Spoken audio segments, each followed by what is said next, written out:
Puna pendimit. Besimtarët katolik të Gjakovës u mblodhën për të shënuar ditën e të gjithë shenjtërve dhe për kujtimin e besimtarëve të vdekur.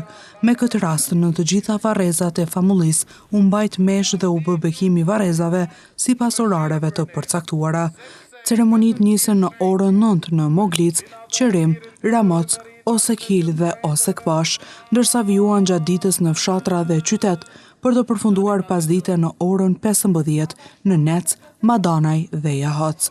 Kjo ditë është një moment i rëndësishëm shpirtëror për besimtarët që luten për shpirtrat e të dashurve të ndjerë, duke kërkuar që Zoti t'u dhurojë atyre pushtimin e pasosur dhe dritën e pambaruar.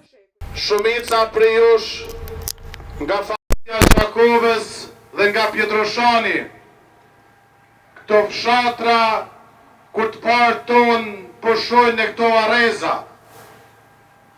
Tu i fillu Kosari, Doli, Pietroshani, Raqa, Moglica, Firza, Brekoci, nga qyteti i lagja katolike e shumë banime tjera varrosën këtë vend të cilët ne sot edhe i përkujtojmë.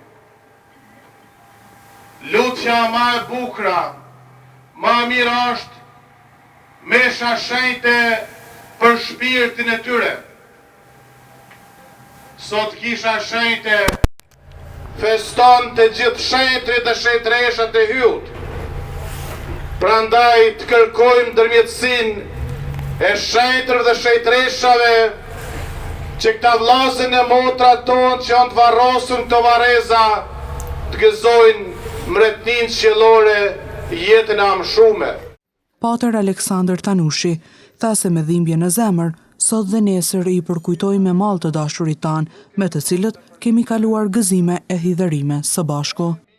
Me dhimbje në zemër, sepse në këtë ditë, sot dhe nesër, i përkujtojmë me dashurit tanë, të parët tanë, ata me të cilët kemi kaluar momente gëzimi i dhënimi, momente hareje, qesh e qajtë së bashku.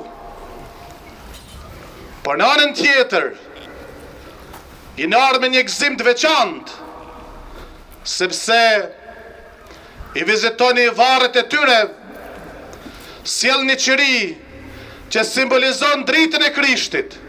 Në këtë mënyrë, dita të gjithë shenjtërve u shënua me përkushtim e lutje në të gjitha famullitë e Gjakovës, duke bashkuar besimtarët në nderim të atyre që kanë kaluar në amshim.